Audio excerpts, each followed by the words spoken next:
of June this week. We're finishing the second quarter and we'll be closing the window on the first half of the year. Eronmosele Aziba, one of the investment analysts at Afrinvest, is live here in the studio to kick off our trading day and the trading week. Good morning.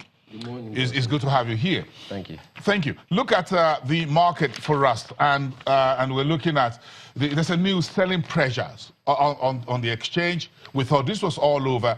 Now we are technically all in the red, month to date, year to date. Not significantly, but at least we're now making much progress as we thought. Where is this selling pressure coming from? What's the kicker here for these risky assets? Yes, thank you once again, boss. And so since the massive rally that we saw in January, which was basically a continuation of positive performance from 2017, we've seen a lot of investors take profit significantly in the market. And this has been sustained to the point where it can even now be viewed as sell-offs in the market. So in terms of looking at some of the possible drags that we've seen in the market, a lot of activities going on in the global markets have also had a feedback impact on markets with higher rates at from the U.S. Fed as well. We've started to see some sort of capital flow reversal from emerging markets, and this has also impacted on market performance, because if you even drill down to participation in our domestic equities market, where we've seen historically, in periods when the market does significantly well, you have more foreign participants in the market. But for a greater part of this first half of the year, we've seen domestic investors dominate the market. Are domestic investors booking profits on very critical subset of our market, consumer goods, industrial, and banks? Well, yes, definitely. We've seen a lot of investors take profit. Like, if you even consider where the market is coming from in 2017, when the Investors and Exporters FX window was launched, with the significant gains that have been made, we've seen a lot of investors start to take profit. And this is in line with historical trend in the year leading up to general elections. We know with the elections coming up next year, the general uncertainty around the elections, because we know that the one thing investors do not like is uncertainty. So in a situation where you have elections coming up, you usually see sell-offs in the market, and this is in line with what we've seen play out. And like historically, looking at the market from as far back as 1999, around the summer period, June, July, August, and usually into September as well, you tend to see a lot of sell-offs in the market. Then from October, you start to see investors come back. Then maybe you start to see some profit taking. Then the December period, which is usually termed the December rally, we see a lot of investors come back into the market before exiting again to rebalance portfolios in the January of the next year. Last week, 2.74% was a major dip. Definitely. Last week, that was a lot of pressure. Almost 3% in a week. Yes, I mean, we had the market down on all trading days. We've had a bearish run of about 6 consecutive days sessions. 6 consecutive trading sessions. So from the previous week, including the 4 trading days from last week. But looking beyond just the negative performance that we've seen, looking at the individual stocks and the market as a whole, can we say the market is overvalued?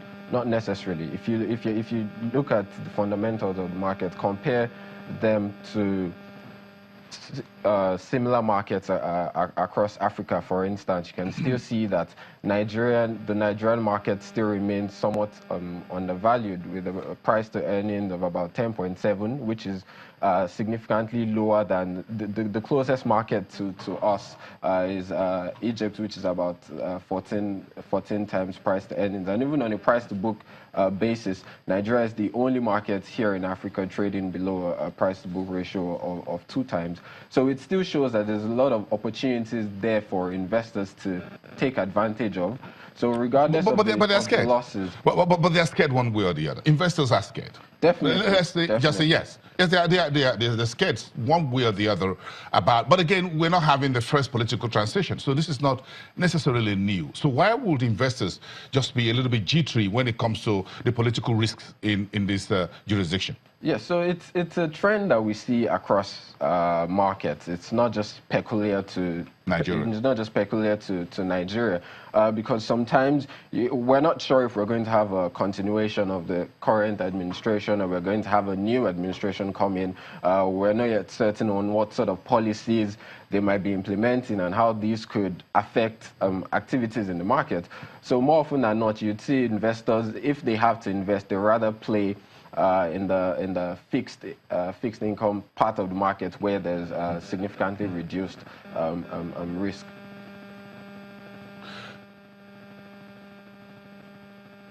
If you look at the market, Eronmosele, look at the first quarter, you look at the first half of the year, what mirror does that give me for the second half of the year? Well, in our view, we expect the expectations for the first half of the year were largely a more positive performance for the first half, and then in the second half, as we get closer to the election period, you start to see sell-offs in the market. But what we've noticed is investors have been selling off in this first half of the year, and this negative performance might be sustained into the second half of this negative performance might be sustained into the second half of the year. But closer to the end of the year, we might start to see investors come into the market just to take advantage of attractive valuations. Because if you're looking at individual pricing of stocks in the market, there's still opportunities there for investors to take advantage of. In the banking space, most especially. What will be the catalyst, therefore? Will it be budget 2018? Will it be this expansionary or spending by the government at the center?